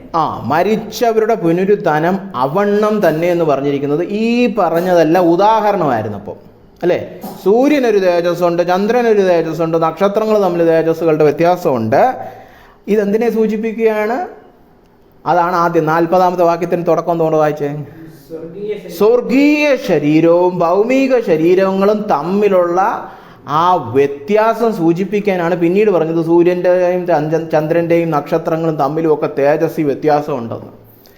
എന്ന് പറഞ്ഞാൽ ഇപ്പോഴെൻ്റെ ശരീരത്തിൻ്റെ തേജസ് പോലെ ആയിരിക്കത്തില്ല പുനരുത്ഥാനത്തിന് ശേഷം എനിക്ക് ലഭിക്കുന്ന ശരീരം. ആ ശരീരവും ഈ ശരീരവും തമ്മിലുള്ള അന്തരം സൂചിപ്പിക്കാനാണ് ഇത്രയും വാക്യങ്ങൾ ഇപ്പോൾ പറഞ്ഞത്. തുടർന്ന് വായിച്ചാൽ അവണ്ണം തന്നെ മരിച്ചവരുടെ പുനരുത്ഥാനം. 49 വരെ വായിക്കാം. ദ്രവത്വത്തിൽ വിതയ്ക്കപ്പെടുന്നു. ദ്രവത്വത്തിൽ വിതയ്ക്കപ്പെടുന്നു. അദ്രവത്വത്തിൽ ഉയർത്തുന്നു. അപമാനത്തിൽ വിതയ്ക്കപ്പെടുന്നു. തേജസ്സിൽ ഉയർത്തുന്നു. ബലഹീനതയിൽ വിതയ്ക്കപ്പെടുന്നു. ശക്തിയിൽ ഉയർത്തുന്നു. പ്രാകൃത ശരീരം വിതയ്ക്കപ്പെടുന്നു. ആത്മീക ശരീരം ഉയർത്തുന്നു. പ്രാകൃത ശരീരം ഉണ്ടെങ്കിൽ ആത്മീക ശരീരവും ഉണ്ട്. ഒന്നാം മനുഷ്യനായ ആദാം ജീവനുള്ള ദേഹിയായി തീർന്നു എന്ന് എഴുതിയിരിക്കുന്നുവല്ലോ. ഒടുക്കത്തെ ആദാം ജീവിപ്പിക്കുന്ന ആത്മാവായി. എന്നാൽ ആത്മീകമല്ല, പ്രാകൃതമത്രേ ഒന്നാമത്തേത്. ആത്മീകം പിന്നത്തേതിൽ വരുന്നു. ഒന്നാം മനുഷ്യൻ ഭൂമിയിൽ നിന്ന് മണ്ണുകൊണ്ടുള്ളവൻ, രണ്ടാം മനുഷ്യൻ സ്വർഗത്തിൽ നിന്നുള്ളവൻ. മണ്ണുകൊണ്ടുള്ളവനെ പോലെ മണ്ണുകൊണ്ടുള്ളവരും സ്വർഗീയനെ പോലെ സ്വർഗീയന്മാരുമാകുന്നു. നാം മണ്ണുകൊണ്ടുള്ളവന്റെ പ്രതിമ ധരിച്ചതുപോലെ സ്വർഗീയന്റെ പ്രതിമയും ധരിക്കും. ഇവിടെ എല്ലാം പൗലോസ് പറയാൻ ഉദ്ദേശിക്കുന്നത് ഈ താരതമ്യമാണ്. നമ്മുടെ ഇപ്പോഴുള്ള ശരീരവും ഇനി വരുവാനിരിക്കുന്ന രൂപാന്തരം പ്രാപിക്കുന്ന ശരീരവും തമ്മിലുള്ള വ്യത്യാസം. അതുകൊണ്ടാണ് അവിടെ ആദ്യം 42-ാം വാക്യം മുതൽ 4 കാര്യങ്ങൾ പറഞ്ഞിട്ടുണ്ട്, അല്ലേ. ഇപ്പോഴുള്ള ശരീരം ദ്രവത്വമുള്ളതാണ്, ദ്രവിച്ചു പോകും. നമുക്ക് എല്ലാവർക്കും അറിയാമല്ലോ, കുഴിച്ചിട്ട് കഴിയുമ്പോൾ എന്ത് പറ്റുമെന്നുള്ളത്, അല്ലേ. ജീവനില്ലാത്ത ശരീരം ദ്രവിച്ചു പോകുന്ന ശരീരമാണ്. രക്തയോട്ടമില്ലെങ്കിൽ ശരീരം മണ്ണിലേക്ക് അങ്ങ് പോവും, പൊടിഞ്ഞങ്ങ് പോവും, ചെതല് പോലെ പോവും, അല്ലേ. എന്നാൽ ഇനി വരുവാനുള്ള ശരീരം എങ്ങനെയുള്ള ശരീരമാണ്? അദ്രവത്വമുള്ള ശരീരം, ഒരു നാളും ദ്രവിച്ചു പോകാത്ത ശരീരം. അതാണ് ഇനി നമുക്ക് പുനരുത്ഥാനം കഴിയുമ്പോൾ ലഭിക്കുന്ന ശരീരം. അത് കഴിഞ്ഞ് പറഞ്ഞിരിക്കുന്നത് എന്താണ്? അപമാനം എന്ന് പറയുന്നതിനോട് എനിക്ക് യോജിപ്പില്ല. മാനമില്ലാത്ത എന്നുള്ള അർത്ഥമാണ്. ഈ നമ്മൾ ഇന്നത്തെ കാലത്തെ മലയാളം ഭാഷയിൽ അപമാനം എന്നൊക്കെ പറഞ്ഞാൽ എന്താണ്? എന്തോ ലജ്ജ, അല്ലേ, അങ്ങനെ എന്തോ ഒരു കുഴപ്പം പിടിച്ച ശരീരം എന്നുള്ള. അപമാനം എന്ന് പറഞ്ഞാൽ ഒരു തേജസ്സും ഇല്ലാത്ത സാധാ ശരീരം, അല്ലേ. പക്ഷെ ഇനി വരുവാനിരിക്കുന്ന എന്താണ്? തേജസ്സുള്ള ശരീരം എന്നല്ലേ അവിടെ പറഞ്ഞിരിക്കുന്നത്. അത് കഴിഞ്ഞ് എന്താ പറഞ്ഞിരിക്കുന്നത്? ബലഹീനതയിൽ വിതയ്ക്കുന്നു, ശക്തിയിൽ. ഈ ബലഹീനതയെക്കുറിച്ച് ഞാൻ ഒന്നും പറയണ്ടല്ലോ. നമുക്കെല്ലാം ശരീരത്തിൽ മുട്ടുവേദനയും കാലുവേദനയും നടുവേദനയും ഉള്ളൂ, അല്ലേ. എല്ലാം ബലഹീനമായ ശരീരമാണ്, അല്ലേ. കുറച്ച് പ്രായം കഴിയുമ്പോൾ തട്ടും മുട്ടും ഒക്കെ ആയി. പിന്നെ അയ്യോ നമ്മൾ പണ്ട് ചെയ്തൊന്നും ഇപ്പം ചെയ്യാൻ പറ്റുന്നില്ല, അല്ലേ. ബലഹീനതയിൽ വിതയ്ക്കുന്നു, ശക്തിയിൽ ഉയർക്കുന്നു. നല്ല ശക്തിയുള്ള ശരീരമായിരിക്കും. ബലഹീനതയൊന്നും ഇല്ലാത്ത ശരീരം, കർത്താവിൻ്റെ ശരീരം പോലത്തെ ശരീരം. കാരണം ഇനി രോഗമൊന്നുമില്ല ശരീരത്തിൽ. രോഗമില്ല എന്ന് പറഞ്ഞാൽ ക്യാൻസർ ഇല്ല എന്ന് മാത്രമല്ല, മുട്ടുവേദനയും ഇല്ല, തേയ്മാനവും ഇല്ല, ഒന്നുമില്ല. അങ്ങനത്തെ ഒരു പ്രയാസവും ഇല്ലാത്ത നല്ല ശരീരം ഉണ്ടോ. കാരണം പാപം നീങ്ങി, അത് നമ്മൾ മറന്നു പോകരുത്. പാപം നീങ്ങിക്കഴിയുമ്പോൾ പാപത്തിൻ്റെ അനന്തര ഫലങ്ങളും നീങ്ങിപ്പോകും, അല്ലേ. അത് കഴിഞ്ഞ് പറഞ്ഞിരിക്കുന്നത് എന്താണ്? പ്രാകൃത ശരീരം. പ്രാകൃത ശരീരം എന്ന് പറഞ്ഞാൽ എന്താ പറയുക, സർവ്വസാധാരണമായ മാനുഷിക പ്രകൃതമുള്ള എന്നുള്ളതാണ്. പ്രാകൃതം എന്ന് പറയുമ്പോൾ കാട്ട് മൃഗം എന്നുള്ള അർത്ഥത്തിലല്ല, അല്ലേ. ക്ഷുദ്രജീവി എന്നുള്ള അർത്ഥത്തിലല്ല. പ്രാകൃതൻ എന്നൊക്കെ പറഞ്ഞു കഴിഞ്ഞാൽ നമ്മളിതോ കാട്ടാളൻ എന്നുള്ള അർത്ഥത്തിലല്ല, അല്ലേ? നാച്ചുറൽ എന്നാണ് ഇംഗ്ലീഷിൽ, അല്ലേ? പ്രാകൃതം, മാനുഷികമായ ശരീരം വിതയ്ക്കുന്നു. എന്നാൽ ഇനി വരാൻ പോകുന്നത് എങ്ങനത്തെയാണ്? ആത്മീക ശരീരം. നമുക്ക് ഈ ആത്മാവും ശരീരവും കൂടെ ഒന്നിച്ച് അങ്ങനെ അത്രയ്ക്ക് അങ്ങോട്ട് ദഹിക്കാറില്ല, അല്ലേ? ആത്മാവ് വേറെ, ശരീരം വേറെ. ആത്മീക ശരീരം എന്തുവാ? അല്ലേ? Spiritual body. അത് ശരിയായ മനുഷ്യൻ. ആദ്യം ആദാമിനെ ദൈവം സൃഷ്ടിച്ചപ്പോൾ അങ്ങനെയായിരുന്നു, അല്ലേ? ആത്മീകതയൊക്കെ ഉള്ള ശരീരമായിരുന്നു. ഇപ്പോഴാണ് ജഡം വേറെ ആത്മാവ് വേറെ തമ്മിൽ പോരാട്ടം നടക്കുകയാണെന്ന് ഗലാത്യ ലേഖനത്തിൽ പറയുന്നു, അല്ലേ? ജഡവും ആത്മാവും തമ്മിൽ പോരാട്ടം. ഇത് ആത്മീക ശരീരം, അല്ലേ? അങ്ങനെ കണ്ടോ, 4 കാര്യങ്ങൾ പറഞ്ഞ് അത് തമ്മിലുള്ള താരതമ്യം സൂചിപ്പിക്കുകയാണ്. ഇതുകൊണ്ടാണ് ആദ്യം പറഞ്ഞത് സൂര്യൻ്റെ തേജസ് വേറെ, ചന്ദ്രൻ്റെ തേജസ് വേറെ. തേജസ് വളരെ വ്യത്യാസം കാണും. ഇപ്പോഴുള്ള ശരീരത്തിലെ അനുഭവമൊന്നും അല്ല നീ വരുവാനിരിക്കുന്നത്, അല്ലേ? നമ്മൾ മലയാളത്തിൽ പറയും അജഗജാന്തരം എന്ന്, അല്ലേ? അജഗജാൻ എന്ന് പറഞ്ഞാൽ എന്തുവാണ്? ആടും ആനയും. അജം എന്ന് പറഞ്ഞാൽ ആട്, ഗജം എന്ന് പറഞ്ഞാൽ ആന. അജഗജാന്തരം, ആടും ആനയും കൂടെ താരതമ്യം ചെയ്യുന്നതിന് തുല്യമാണ്. അത്രയ്ക്ക് വ്യത്യസ്തമായ ഒരു അനുഭവമായിരിക്കും. പിന്നീട് ആദാമിനെയും കർത്താവിനെയും താരതമ്യം ചെയ്ത് പറഞ്ഞിരിക്കുകയാണ്, അല്ലേ? ആദാം മണ്ണിൽ നിന്നുള്ളവനായിരുന്നു. ആദാം വെറും ഒരു ജീവിക്കുന്ന ദേഹിയായിരുന്നു. എന്നാൽ കർത്താവ് സ്വർഗത്തിൽ നിന്ന് വന്നവനാണ്. അവൻ ജീവിപ്പിക്കുന്ന ആത്മാവാണ്. നമ്മളെല്ലാവരെയും കർത്താവ് ആദ്യം സൃഷ്ടിച്ചപ്പോൾ ആദാമിനെ പോലെ സൃഷ്ടിച്ചു, അല്ലേ? നമ്മളെല്ലാം ആദാമിൻ്റെ മക്കളായതുകൊണ്ട് മണ്ണിൽ നിന്ന് വന്നവൻ്റെ പ്രതിമ നമ്മളും ധരിച്ചു, അല്ലേ? ആദാമിൻ്റെ സാദൃശ്യം, അപ്പൻ്റെ സാദൃശ്യം മക്കൾക്കൊക്കെ ഉണ്ടെന്ന് പറഞ്ഞതുപോലെ. പക്ഷെ ഇനി നമ്മൾ പുതുതായിട്ട് നമ്മളെ കർത്താവ് വാർത്തെടുക്കാൻ പോകുന്ന പുതിയ ഈ പുനരുത്ഥാനത്തിലൂടെ കടന്നു വരുന്ന പുതിയ മനുഷ്യരാശി ആദാമിനെ പോലല്ല, ക്രിസ്തുവിനെ പോലായിരിക്കും. അതുകൊണ്ടാണ് മണ്ണുകൊണ്ടുള്ളവൻ്റെ പ്രതിമ ധരിച്ചതുപോലെ സ്വർഗീയൻ്റെ പ്രതിമയും ധരിക്കും. പണ്ട് രക്ഷയെക്കുറിച്ച് ഞാൻ പഠിപ്പിച്ചപ്പോൾ പറഞ്ഞായിരുന്നു, ആദ്യം പുത്രൻ്റെ പദവി കിട്ടി, രണ്ടാമത് ഇപ്പോൾ പുത്രനെ പോലെ നമ്മൾ അതിൻ്റെ സ്വഭാവത്തിൽ രൂപാന്തരപ്പെട്ടുകൊണ്ടിരിക്കുകയാണ്. അവസാനം പുത്രനെ പോലാകും എല്ലാ രീതിയിലും. ഇതാണ് കർത്താവിൻ്റെ രക്ഷാപ്രവൃത്തി. യേശു ക്രിസ്തു എന്ന അച്ചിൽ പുതിയ കുറേ മനുഷ്യരെ സൃഷ്ടിക്കുകയാണ് കർത്താവ്. അപ്പോൾ എല്ലാവരും ക്രിസ്തുവിനെ പോലെ അനുരൂപരായിരിക്കും എന്ന് പറയുമ്പോൾ സ്വഭാവം മാത്രമല്ല, എല്ലാ രീതിയിലും സാദൃശ്യത്തിലും എല്ലാം അവനെ പോലിരിക്കും, അല്ലേ?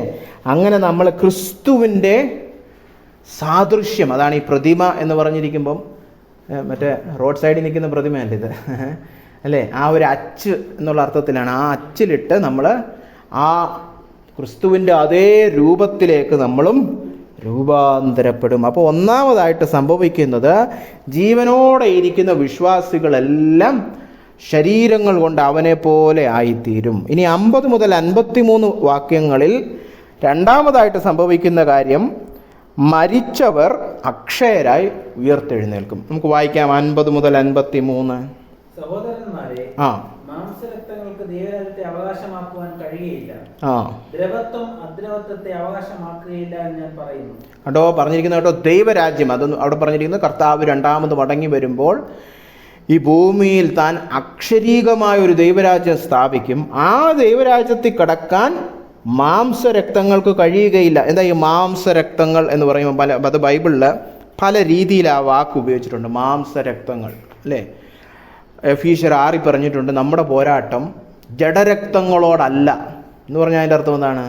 നമ്മുടെ പോരാട്ടം അദൃശ്യമായ പൈശാചിക ശക്തികൾക്കെതിരെയാണ്, അല്ലാതെ മനുഷ്യരോടല്ല, അല്ലേ? ആ അർത്ഥം വെച്ചുകൊണ്ട് ഈ വാക്യം വായിച്ചാൽ എന്തോ പറ്റും? സഹോദരന്മാരെ, മനുഷ്യരാര് ദൈവരാജ്യത്തിൽ അവകാശമാക്കാൻ പോകുന്നില്ല, പിന്നെ ആരാ? മൃഗങ്ങളാണോ? അല്ലേ? ഒരു മനുഷ്യനെ രക്ഷിക്കപ്പെടത്തില്ല എന്നാണ് പറഞ്ഞിരിക്കുന്നത്. അതല്ല ഇവിടുത്തെ അർത്ഥം. മാംസരക്തങ്ങൾ ഇവിടെ പറഞ്ഞിരിക്കുന്നത് മനുഷ്യർ എന്നുള്ള അർത്ഥത്തിലല്ല, ഈ മാംസവും ഈ രക്തവും, അല്ലേ? അതായത് ഇപ്പോഴുള്ള ഈ ശരീരവും വെച്ചുകൊണ്ട് ദൈവരാജ്യത്തിൽ പോകാൻ പറ്റത്തില്ലെന്ന്, അല്ലേ? ഇതിവിടുത്തെ ഈ 1 കൊരിന്ത്യർ 15 ഈ പശ്ചാത്തലമാണ് മനസ്സിൽ വെക്കണം. ഇവിടെ എന്താ സംഭവിക്കുന്നത്? കുറേ കള്ള ഉപദേഷ്ടാക്കന്മാർ വന്നിട്ട് പറയാണ് പുനരുത്ഥാനമൊക്കെ കഴിഞ്ഞെന്ന്. അതുകൊണ്ടാണ് ഈ ശരീരമൊന്നും അല്ലടേ, നിനക്കൊക്കെ ഇതാണ് വലിയ മഹത്വമുള്ള ശരീരമെങ്കിൽ നിനക്ക് ഉയർപ്പിനെ കുറിച്ചൊരു കുന്തം അറിഞ്ഞുകൂടാ. കാരണം അജഗജാന്തരമാണ്, അല്ലേ? പണ്ട് എൻ്റെ സെമിനാരിയിൽ ഒരു പ്രൊഫസർ പറയുന്നു, ഇതാണ് ഉയർപ്പെങ്കിൽ എന്നെ പറ്റിച്ചു, എന്നെ സുവിശേഷീകരിച്ചവൻ പറ്റിച്ചെന്നെ. ഇതെന്തോന്ന് ഉയർപ്പ്? കാരണം പുള്ളി 3 ക്യാൻസറൊക്കെ കഴിഞ്ഞിരിക്കുക. പുള്ളി പറയാം, ഈ ശരീരമാണ് ഉയർപ്പിൻ്റെ ശരീരമെങ്കിൽ അയ്യോ സുവിശേഷം പറഞ്ഞ് എന്നെ പറ്റിച്ചു, കള്ളത്തരമായിരുന്നത്, അല്ലേ? ഇതല്ല ഉയർപ്പ്. ഉയർപ്പ് സംഭവിച്ചിട്ടില്ല, ഇനി നടക്കാൻ പോകുന്നതാണ് ഉയർപ്പ്, അല്ലേ? അപ്പോൾ കർത്താവിൻ്റെ രണ്ടാം വരവിൽ സംഭവിക്കേണ്ട ഒരു കാര്യമാണ്. അന്ന് ഈ ശരീരം വെച്ചുകൊണ്ട് ആർക്കും പോകാൻ കഴിയുകയില്ല. അതുകൊണ്ടാണ് അവിടെ പറഞ്ഞിരിക്കുന്നത്, ദ്രവത്വം അദ്രവത്വത്തെ അവകാശമാക്കുകയില്ല, അല്ലെ? ക്ഷയിച്ചു പോകാത്ത ഒരു രാജ്യമാണ്, ദൈവരാജ്യമാണ് ഇനി വരുവാൻ പോകുന്നത്. അവിടെ ദ്രവത്വമുള്ള ഒന്നിനും കയറി ചെല്ലാൻ പറ്റത്തില്ല, അല്ലെ? വേറൊരു രീതിയിൽ നമുക്ക് വേണേൽ പറയാം, സ്വർഗത്തിൽ ഒരു പാപവും ഇല്ല. അപ്പോൾ നമ്മളിപ്പോൾ ഇരിക്കുന്ന പോലെ പാപമൊക്കെ വെച്ചോണ്ട് അവിടെ ചെന്ന് എന്ത് പറ്റും? അത് സ്വർഗം അല്ലാതാവും. സ്വർഗം തീർന്നു, അല്ലേ? ഒരുത്തനുണ്ടോ അവിടെ പാപം കൊണ്ട്, അല്ലേ? ഇപ്പം നമ്മൾ ഒരു റൂമെല്ലാം കഴുകി വൃത്തിയാക്കിയിട്ട് നമ്മളെന്താ പറയും, കുളിക്കാത്തതിന് നനയ്ക്കാത്തവനൊന്നും ഇങ്ങോട്ട് കയറരുത് കേട്ടോ, കാലൊക്കെ കഴുകാത്തവൻ ഇങ്ങോട്ട് കയറരുതെന്ന് പറയും. കാരണം ഇവിടെ എല്ലാം ചെളിയാക്കും പിന്നെ, അല്ലേ? എന്ന് പറഞ്ഞതുപോലെ പാപമുള്ളവനെയും കൊണ്ട് അവിടെ ചെന്നാൽ ദൈവരാജ്യമൊക്കെ അഴുക്കാവും എന്ന് പറഞ്ഞ പോലെ നമ്മളിപ്പോഴുള്ള ഈ ശരീരം വെച്ചുകൊണ്ട് അവിടെ കടക്കുവാൻ കഴിയുകയില്ല. അപ്പോഴാണ് 51 വാക്യത്തിൽ പൗലോസ് പറയാണ്, ഞാനൊരു മർമ്മം നിങ്ങളോട് പറയാം. മർമ്മം എന്ന് പറഞ്ഞാൽ പല പ്രാവശ്യം പറഞ്ഞിട്ടുണ്ട്, ഒരു വെളിപ്പാട്. ഇന്ന് വരെ ദൈവം വെളിപ്പെടുത്താത്ത ഒരു സത്യം ഞാൻ നിങ്ങൾക്ക് കൈമാറുകയാണ്. വായിച്ചാട്ടെ.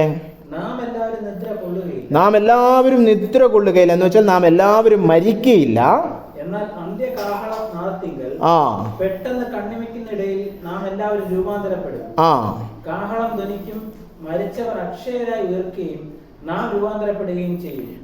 ഈ ദ്രവത്വമുള്ളത് അദ്രവത്വത്തെയും ഈ മർത്യമായത് അമർത്യത്വത്തെയും ധരിക്കുകയാണ്.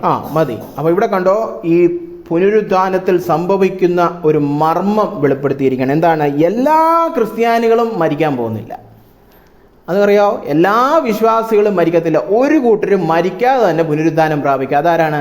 കർത്താവ് മടങ്ങി വരുമ്പോൾ ഉള്ള കൂട്ടർ. അതുകൊണ്ടാണ് അവിടെ അന്ത്യകാഹളത്തിങ്കൽ എന്ന് പറഞ്ഞിരിക്കുന്നത്, അല്ലേ? എല്ലാവരും നിദ്ര പ്രാപിക്കുന്നില്ല, എന്നാൽ കാഹളനാദത്തിങ്കൽ എന്ന് പറഞ്ഞു കഴിഞ്ഞാൽ കർത്താവ് മടങ്ങി വരുന്ന ആ തലമുറ, അവർ മരിക്കാൻ പോകുന്നില്ല. അവർക്കെന്ത് പറ്റും? അവർ മരിക്കാതെ തന്നെ പെട്ടെന്ന് കണ്ണിമയ്ക്കുന്നതിനിടയിൽ, ഈ കണ്ണിമ എന്തുവാ? ഈ കണ്ണിങ്ങനെ അടയ്ക്കുമല്ലോ നമ്മൾ, അതിൻ്റെ ഇടയിലെന്ന് അതപ്പോൾ എത്രയായി? ഒരു നാനോ സെക്കൻഡ് വല്ലതും ആയിരിക്കും, അല്ലേ? കണ്ണിമയ്ക്ക്, അതായത് കണ്ണ് തുറന്നു വെക്കാത്തവൻ അയ്യോ കണ്ടില്ല കേട്ടോ, റീപ്ലേ ഉണ്ടോ എന്ന് ചോദിക്കും. ഇതിൻ്റെ വല്ല റെക്കോർഡിംഗ് ഉണ്ടേ അയച്ചു തരണേന്ന് ചോദിക്കേണ്ടി വരും. കാരണം അത്ര പെട്ടെന്നായിരിക്കും, അല്ലേ? കണ്ണിമയ്ക്കുന്നതിനിടയിൽ നാം എല്ലാവരും രൂപാന്തരപ്പെടും. അപ്പോൾ കണ്ടോ, ഈ മറ്റേ നമ്മൾ നേരത്തെ വായിച്ചില്ലേ, കർത്താവ് കീഴ്പ്പെടുത്തുന്ന ശക്തി കൊണ്ട് വ്യാപാര, അത് 10 ദിവസം എടുക്കും കേട്ടോ. മറ്റേ നമ്മൾ കാറൊക്കെ സർവീസ് സെൻ്ററിൽ കൊണ്ട് 10 ദിവസം എടുക്കും, എല്ലാം കഴുകി പെയിൻ്റൊക്കെ വെച്ച്. അങ്ങനല്ല, ഇത് കണ്ണിമയ്ക്കുന്നതിനിടയിൽ കർത്താവ് രൂപാന്തരപ്പെടുത്തി കഴിഞ്ഞു. ഭയങ്കര അതിശയമായിരിക്കും, അല്ലേ? ആടോ ടപ്പ്, നമ്മളെല്ലാം വിശുദ്ധരായി കഴിഞ്ഞു. രക്ഷ ഇതുപോലെ ഇപ്പോഴായിരുന്നു എന്ത് സൗകര്യമായിരുന്നു, അല്ലേ? തീർന്നു, പാപമൊക്കെ മാറി, അല്ലേ? പക്ഷെ അതിപ്പോഴല്ല, അത് പിന്നീടാ. അങ്ങനെ കാഹളം ധ്വനിക്കുമ്പോൾ മരിച്ചവർ അക്ഷരായി ഉയർക്കും. അപ്പം ഈ കർത്താവ് വരുന്നതിന് മുമ്പ് മരിച്ചുപോയവർ കല്ലറ കിടപ്പുണ്ട്. അവർ അക്ഷരായി ഉയർത്തെഴുന്നേറ്റ് വരും. അവരപ്പോൾ കല്ലറയിലായിരിക്കും ഈ രൂപാന്തരമൊക്കെ പ്രാപിച്ച് പുറത്തോട്ടിറങ്ങി വരുന്നത്. നമ്മൾ കർത്താവ് മടങ്ങി വരുമ്പോൾ തലമുറ നമ്മളാണെങ്കിൽ നമ്മൾ അവിടെ കല്ലറയൊന്നും പോകാതെ തന്നെ രൂപാന്തരപ്പെട്ടു, കണ്ണിമയ്ക്കിടയിൽ. കണ്ടോ? അപ്പോൾ രണ്ടും സംഭവിക്കുന്നുണ്ട്. അങ്ങനെ നമ്മളെല്ലാവരും രൂപാന്തരപ്പെടുകയും ചെയ്യും. ഈ ദ്രവത്വമുള്ളത് അദ്രവത്വത്തെയും ഈ മർത്യമായത് അമർത്യത്തെയും ധരിക്കണം. അങ്ങനെ ഇപ്പോൾ നമ്മുടെ ശരീരത്തിനുള്ള താഴ്ച നിമിത്തമുള്ള എല്ലാ ബലഹീനതകളും കർത്താവ് മാറ്റും. അപ്പോൾ മരിച്ചവരുടെ പുനരുത്ഥാനം എന്ന് പറയുമ്പോൾ നമ്മൾ മനസ്സിൽ ഈ 2 കാര്യങ്ങൾ എപ്പോഴും ചിന്തിക്കണം, അല്ലേ? കല്ലറയിൽ കിടക്കുന്നവർ ഉയർത്തെഴുന്നേറ്റ് വരും, രൂപാന്തരപ്പെട്ട് ഉയർത്തെഴുന്നേറ്റ് വരും. ജീവിച്ചിരിക്കുന്നവർ കണ്ണിമയ്ക്കുന്നതിനിടയിൽ അവർ രൂപാന്തരം പ്രാപിക്കും, അല്ലേ? അപ്പോൾ ഈ 2 സംഭവങ്ങളെയും കൂടെ ചേർത്തിട്ടാണ് മരിച്ചവരുടെ പുനരുത്ഥാനം. ഇതാണ് വിശ്വാസികളുടെ പ്രത്യാശ, അല്ലേ? കർത്താവ് മടങ്ങി വരുമ്പോൾ ഈ മരണത്തിൻ്റെ എല്ലാ അവസ്ഥയ്ക്കും അന്ത്യം കുറിക്കും. അതാണ് ഇനി 54 മുതൽ 57 വരെയുള്ള വാക്യങ്ങളിൽ പൗലോസ് പറയുന്നത്. ഇതൊക്കെ സംഭവിക്കുമ്പോൾ എന്താ ഗുണം, അല്ലേ? കല്ലറയിൽ പോയവർ ഉയർത്തെഴുന്നേറ്റ് വന്നു, ജീവിച്ചിരുന്നവർ പൂർണ്ണമായിട്ടും യേശുക്രിസ്തുവിൻ്റെ സാദൃശ്യത്തിലേക്ക് നൊടി നേരത്തിനുള്ളിൽ മാറിക്കഴിഞ്ഞു. ഇങ്ങനെ സംഭവിക്കുമ്പോൾ എന്ത് സംഭവിച്ചു? എന്താണ് അവിടെ സംഭവിക്കുന്നത്? 54 മുതൽ 57 വായിക്കാം.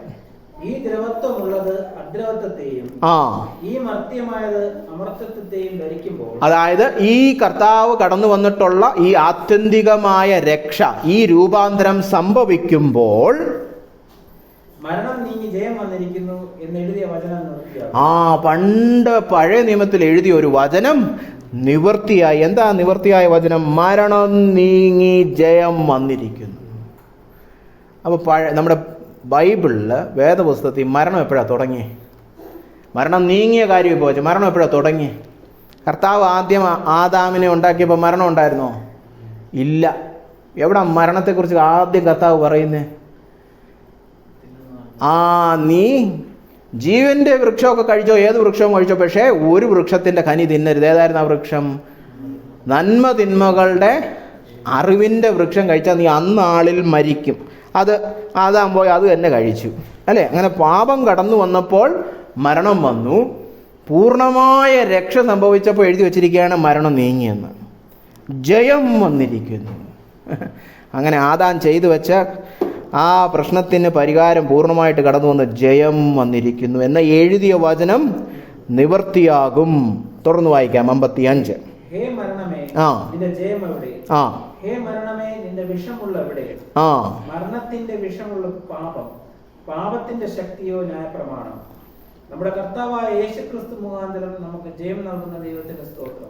ആമേൻ, ആമേൻ. കണ്ടോ, അവിടെ പറഞ്ഞിരിക്കുന്നു കേട്ടോ, ഹേ മരണമേ നിന്റെ ജയം എവിടെ? ഹേ മരണമേ നിന്റെ വിഷമുള്ള എവിടെ? ഇത് കർത്താവ് മടങ്ങി വന്നു കഴിയുമ്പോൾ കല്ലറയിൽ നിന്ന് ഉയർത്തെഴുന്നേറ്റ് വരുന്നവരും ഈ നൊടിനേരത്തിനുള്ളിൽ രൂപാന്തരം പ്രാപിച്ച വിശ്വാസികളും കൂടെ വെല്ലുവിളിച്ചു പറയുകയാണ്, ഹേ മരണമേ നിന്റെ ജയം എവിടെ? നിന്റെ വിഷമുള്ള എവിടെ? അല്ലേ? നമ്മൾ ജയിലിൽ പിടിച്ചിട്ടിരിക്കുന്ന ജയിലിൽ നിന്ന് പുറത്തു വരുമ്പോൾ എന്താ പറയും? തീർന്നു, എല്ലാ മരണത്തിൻ്റെ ശിക്ഷാവിധി എല്ലാം നീങ്ങി രക്ഷ പരിപൂർണമായി കടന്നു വന്നിരിക്കുന്നു. ആ സന്തോഷത്തോടെ ആ ശത്രുവായ മരണത്തിനെതിരെ വെല്ലുവിളിച്ച് പറയുകയാണ്, നിന്റെ ജയം എവിടെ? അല്ലേ? നമ്മളെല്ലാം പറയുന്നത് എന്താണ്? മരണം സ്ഥായിയായ അനുഭവമാണ്, അല്ലേ? മരിച്ചു കഴിഞ്ഞാൽ തീർന്നു. എന്നാൽ തീർന്നില്ല, അത് അവസാന വാക്കല്ല, അല്ലേ? കർത്താവ് മടങ്ങി വരുമ്പോൾ ആ അവസ്ഥ വിശ്വാസിയെ സംബന്ധിച്ച് തീർന്നു. അപ്പം ഇപ്പോൾ വിശ്വാസി മരിക്കുമ്പോൾ അല്പകാലത്തേക്കുള്ള അവസ്ഥ, അല്ലേ? ശരീരത്തെ വിട്ടേച്ച് പോകണം, ശരീരം അവിടെ കിടന്നോളും. കർത്താവ് മടങ്ങി വരുമ്പോൾ ഒരു നാൾ ഒരു ഉയർപ്പുണ്ട്. അപ്പോൾ മരണത്തിൻ്റെ മേൽ ജയം നമുക്ക് കർത്താവ് തന്നിട്ടുണ്ട്. അത് വാസ്തവമാകുന്നതാണ് രണ്ടാം വരവിൽ ഈ പറഞ്ഞിരിക്കുന്ന പുനരുത്ഥാനത്തിൻ്റെ അനുഭവം. ഹേ മരണമേ നിന്റെ ജയം എവിടെ? ഹേ മരണമേ നിന്റെ വിഷമുള്ള എവിടെ എന്ന് പറയുന്നത് പഴയ നിയമത്തിലെ ഹോശേയ പ്രവചനത്തിൽ നിന്നുള്ളതാണ്. അതിന്റെ 13-ാം അധ്യായത്തിന്റെ 14-ാം വാക്യം ഒന്ന് വായിച്ചു കേൾക്കാം. ഞാൻ അവരെ പാതാളത്തിന്റെ അധീനതയിൽ നിന്ന് വീണ്ടെടുക്കും, മരണത്തിൽ നിന്ന് ഞാൻ അവരെ വിടുവിക്കും. മരണമേ നിന്റെ ബാധകൾ എവിടെ? പാതാളമേ നിന്റെ സംഹാരം എവിടെ? കണ്ടോ, ഇവിടെ ചെറിയൊരു വ്യത്യാസം ഉണ്ടല്ലേ? നമ്മൾ 1 കൊരിന്ത്യർ വായിച്ചത് ഹേ മരണമേ, ഹേ മരണമേ എന്നായിരുന്നു. ഇവിടെ ഹോശേയ പറഞ്ഞിരുന്നത് ഹേ മരണമേ, ഹേ പാതാളമേ, അല്ലേ? അതെന്താ അങ്ങനെ പറഞ്ഞിരിക്കുന്നതെന്ന് ചോദിച്ചു കഴിഞ്ഞാൽ, നമ്മൾ നേരത്തെ കണ്ടതുപോലെ കുറച്ച് വിശ്വാസികൾ കർത്താവ് വരുന്നതിന് മുമ്പേ മരിച്ച് കല്ലറയ്ക്കകത്ത് കിടക്കുക. അവർ ഈ പുനരുത്ഥാനം പ്രാപിച്ചുണരുമ്പോൾ എന്തോ പറയുന്നു, ഹേ പാതാളമേ നിന്റെ ജയം എവിടെ? നീ കല്ലറയിലൊക്കെ ഞങ്ങളെ വെച്ചിരിക്കുന്നത് തീർന്നു, നിന്റെ മേൽ ജയമെടുത്തതാ, ഞങ്ങൾ പുറത്തു വരുന്നു, അല്ലേ? എന്നാൽ വേറെ ചില വിശ്വാസികൾ കർത്താവ് മടങ്ങി വരുമ്പോൾ ജീവിച്ചിരിക്കുകയായിരുന്നു. അവർ മരിക്കുക പോലും ചെയ്തില്ല. അവരെന്തോ പാടിക്കൊണ്ടാ പറയുന്നത്? ഹേ മരണമേ നിന്റെ ജയം, നീ എന്നെ കൊല്ലുപോലും ചെയ്തില്ലെന്ന്.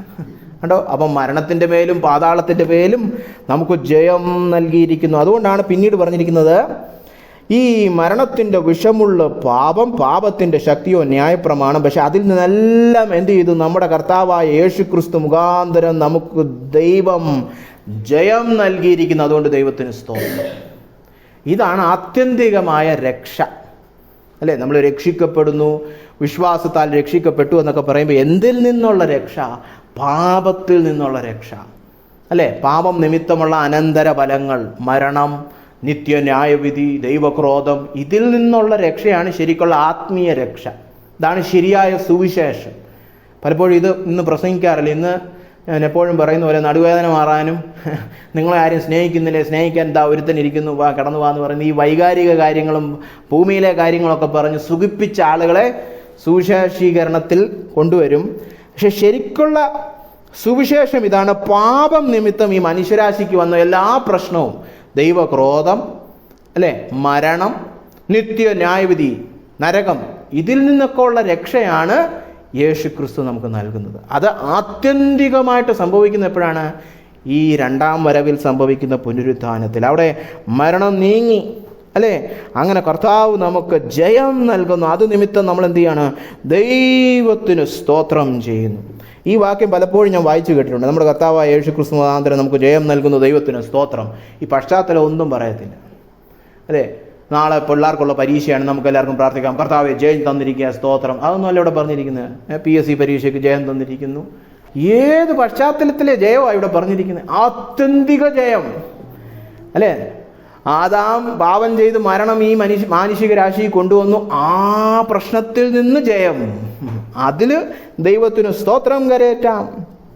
ഇത് ഭാവിയിലെ ഒരു അനുഭവമാണേലും ഇപ്പോഴേ നമ്മുടെ അവകാശമാണ്, പ്രത്യാശയാണ്, അല്ലേ? ഇപ്പം 4 വയസ്സുള്ള ഒരു കൊച്ചിനോട്, അല്ലെങ്കിൽ ഇതാ ഇവിടെ ഒരാളുണ്ടല്ലോ, അപ്പം പറയുകയാണ്, നിനക്ക് 18 വയസ്സാകുമ്പോൾ നമ്മുടെ നാട്ടിലുള്ള സ്ഥലം നിൻ്റെ പേരിലാകും, അല്ലേ? അവകാശമുണ്ടോ? ഉണ്ട്. അനുഭവമായോ? ഇല്ല, അല്ലേ? 18 വയസ്സാകുമ്പോഴേ അത് അനുഭവം സ്വന്തമാകത്തുള്ളൂ. പക്ഷേ അവകാശമുണ്ട്, വാക്ക് കിട്ടി, എഴുതിയും വെച്ചിട്ടുണ്ട്, അല്ലേ? എന്ന് പറഞ്ഞതുപോലെ നമുക്ക് അവകാശവും വാഗ്ദാനവും വാഗ്ദത്വവും ഒക്കെ കിട്ടിക്കഴിഞ്ഞു, അനുഭവമായിട്ടില്ലെന്നേ ഉള്ളൂ.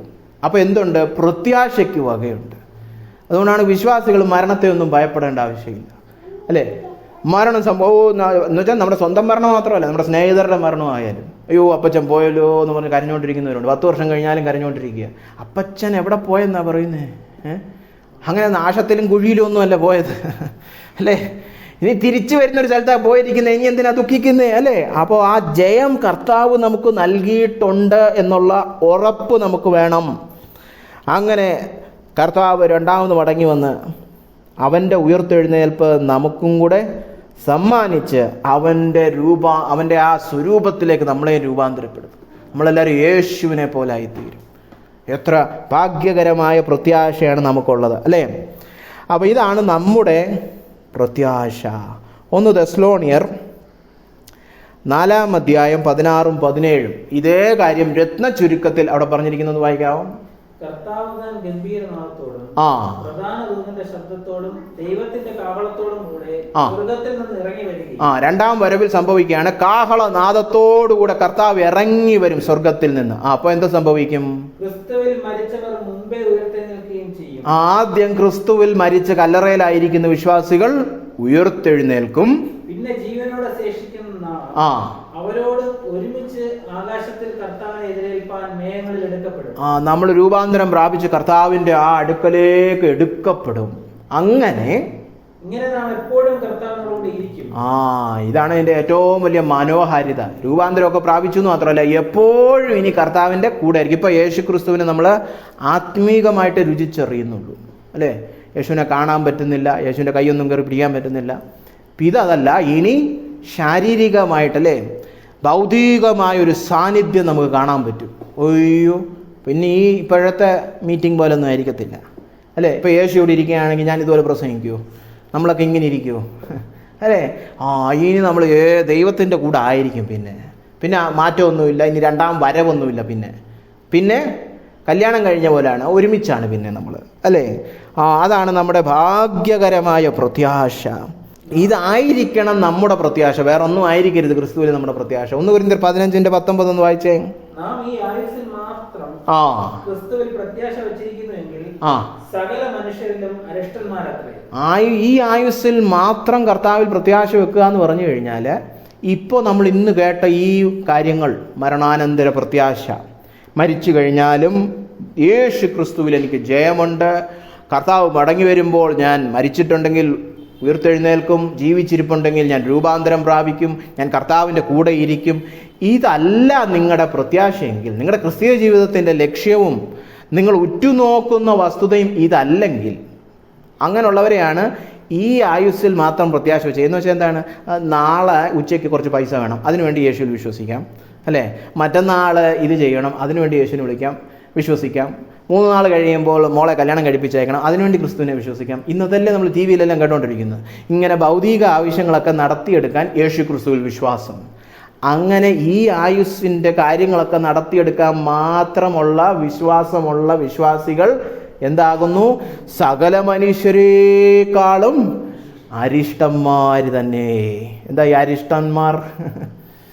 ഞാൻ പണ്ടൊരിക്കൽ പറഞ്ഞു അരിഷ്ടം കുടിക്കുന്നവരല്ല അല്ലേ. അരിഷ്ടന്മാരെന്ന് പറഞ്ഞാൽ അയ്യേ ഇതുപോലെ ലജ്ജാവഹമായ ആരുമില്ല അല്ലേ. അയ്യേ എന്ന് പറയുന്ന കൂട്ടർ, ഇതുപോലൊരു വൃത്തികെട്ട കൂട്ടർ വേറെ ഇല്ലെന്ന് അതിൻ്റെ അർത്ഥം.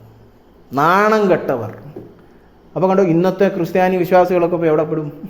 ഇന്നത്തെ ബഹുഭൂരിപക്ഷം സഭകളിലും ഈ മരണാനന്തര പ്രത്യാശയാണോ നമ്മുടെ രക്ഷയുടെ ഏറ്റവും ലക്ഷ്യമായിട്ട് നമ്മൾ ഉറ്റുനോക്കുന്നത്. അതാണ് ഞാൻ പറഞ്ഞത്, ഇത് അടിസ്ഥാന ഉപദേശം ആക്കി വച്ചിരിക്കുന്നത്. ഇതെപ്പോഴും നമ്മുടെ വിശ്വാസത്തിൻ്റെ ഒരു ഒഴിച്ചുകൂടാനാവാത്ത അവസ്ഥയായിരിക്കണം. എപ്പോഴും ഞാൻ ഇത് ചിന്തിക്കുന്നതായിരിക്കും, അവൻ മടങ്ങി വരുമ്പോൾ മഹത്വം പ്രാപിക്കും, അവൻ്റെ കൂടെ ഇരിക്കും. ഇതാണ് ഞാൻ എപ്പോഴും ഉറ്റുനോക്കുന്നത്. അല്ലാതെ 10 വർഷം കഴിയുമ്പോൾ കർത്താവിനെ കൈപിടിച്ച് ഞാൻ അവിടെ വിദേശത്ത് പോകും, ഇതൊന്നുമല്ല ഇതൊന്നുമല്ല സ്വപ്നം. നമ്മൾ സ്വപ്നം കാണേണ്ട ഇതൊന്നുമല്ല. ഇനി ഇതൊക്കെയാണ് പലരും സ്വപ്നം കാണുന്നത്. കർത്താവിനെ കൂട്ടുപിടിച്ചാൽ ഇതൊക്കെ ചെയ്തെടുക്കാൻ പറ്റും, വീട്ടുകാര്യങ്ങളൊക്കെ നോക്കാൻ പറ്റും, മക്കളെല്ലാം നന്നാവും. ഇതൊക്കെയാണ് ഈ ഭൗതികമായതും ഈ ലോകത്തിലെ ലൗകികമായ കാര്യങ്ങൾക്കും മാത്രമുള്ളതാണ് വിശ്വാസം. അല്ല, അങ്ങനെ പാടില്ല. ഈ ആയുസ്സിനപ്പുറം ശരിക്കുള്ള രക്ഷയുടെ പൂർത്തീകരണവും ജയവും കടന്നു വരുവാൻ വേണ്ടി കൊതിക്കുന്നവരായിരിക്കണം വിശ്വാസികൾ. ഇതായിരിക്കണം നമ്മുടെ ലക്ഷ്യം. കർത്താവ് മടങ്ങി വരുമ്പോൾ ആ പുനരുത്ഥാനത്തിൻ്റെ ഭാഗമാകണം. അതൊക്കെ അടുത്ത പ്രാവശ്യം നമ്മൾ കുറച്ച് കൂടുതലായിട്ട് കാണും. അപ്പോൾ ഇതല്ല നമ്മുടെ പ്രത്യാശ. പക്ഷേ എന്നാൽ ക്രിസ്തുവിൽ വിശ്വസിക്കുന്നുണ്ട്, വിശ്വാസിയാണ്, സഭയെ വരുന്നുണ്ട്, മീറ്റിങ്ങിന് വരുന്നുണ്ട്, ദൈവത്തിൽ ആശ്രയിച്ച് ഇതും മറ്റേത് മറിച്ചതൊക്കെ നേടുന്നുണ്ട്, വയറ്റിപ്പഴപ്പൊക്കെ നടക്കുന്നുണ്ടെങ്കിൽ അരിഷ്ട വിശ്വാസി. അങ്ങനെ ആകരുത്. ഇതായിരിക്കണം നമ്മൾ ഉറ്റുനോക്കുന്നത്. കർത്താവേ, മരണം നീങ്ങി ജയം വരുന്ന ആ നാളിനായിട്ട് കൊതിക്കുന്നു, നിന്റെ മടങ്ങി വരവനായി കൊതിക്കുന്നു. എപ്പോഴും നിന്റെ കൂടെ ഇരിക്കുന്ന, വിശ്വാസമൊക്കെ മാറി കാഴ്ചയാൽ നിന്നെ രുചിച്ചറിയുന്ന ആ അനുഭവത്തിലേക്ക് കടക്കണമെന്നുള്ള കൊതിയുള്ളവരായിരിക്കണം യഥാർത്ഥ വിശ്വാസികൾ. മരിച്ചവരുടെ പുനരുത്ഥാനത്തിൽ സംഭവിക്കുന്നത് 1 കൊരിന്ത്യർ 15:26 പറയുന്നത് പോലെ ഒടുവിലത്തെ ശത്രുവായിട്ട് മരണം നീങ്ങിപ്പോകും. അങ്ങനെ ഒടുവിലത്തെ ശത്രുവിൻ്റെ മേലും നമ്മൾ ജയം പ്രാപിക്കുന്ന ദിവസമാണ് കർത്താവിൻ്റെ മടങ്ങിവരവിൽ മരിച്ചവർക്കുള്ള പുനരുത്ഥാനം. അപ്പോൾ ഇതുതന്നെ ആയിരിക്കട്ടെ നമ്മുടെയും ലക്ഷ്യം. ഇത് നിമിത്തമുള്ള പ്രായോഗിക തലത്തിലെ അനന്തര ഫലങ്ങൾ നമ്മൾ അടുത്ത പ്രാവശ്യം നോക്കുന്നതായിരിക്കും. നമുക്ക് കണ്ണുകളടച്ച് പ്രാർത്ഥിക്കാം. കർത്താവായ യേശു ക്രിസ്തുവിൽ നമുക്കുള്ള രക്ഷയുടെ പൂർത്തീകരണത്തിനെ കുറിച്ചാണ് നമ്മൾ ഇന്ന് കണ്ടത്.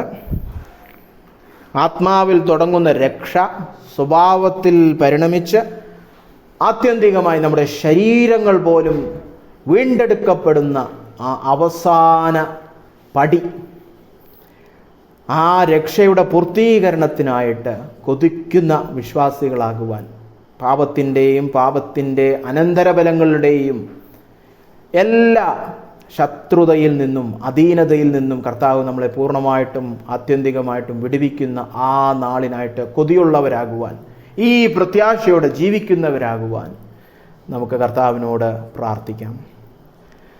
ഞങ്ങളെ സ്നേഹിക്കുന്ന വലിയവനായ കർത്താവെ, കേൾപ്പിച്ച വചനത്തിനായിട്ട് സ്തോത്രം. കർത്താവെ, നീ ഭൂമിയിൽ കടന്നു വന്ന് എല്ലാ പങ്കപ്പാടും സഹിച്ച് ക്രൂശിൽ മരിച്ചത് കർത്താവെ ഞങ്ങളെ പൂർണ്ണമായിട്ടും പാപത്തിൽ നിന്ന് രക്ഷിക്കുവാനായിട്ടാണല്ലോ. ആ രക്ഷാപ്രവൃത്തി നീ ഞങ്ങളിൽ ആരംഭിച്ചിരിക്കുന്നതിനായിട്ട് സ്തോത്രം.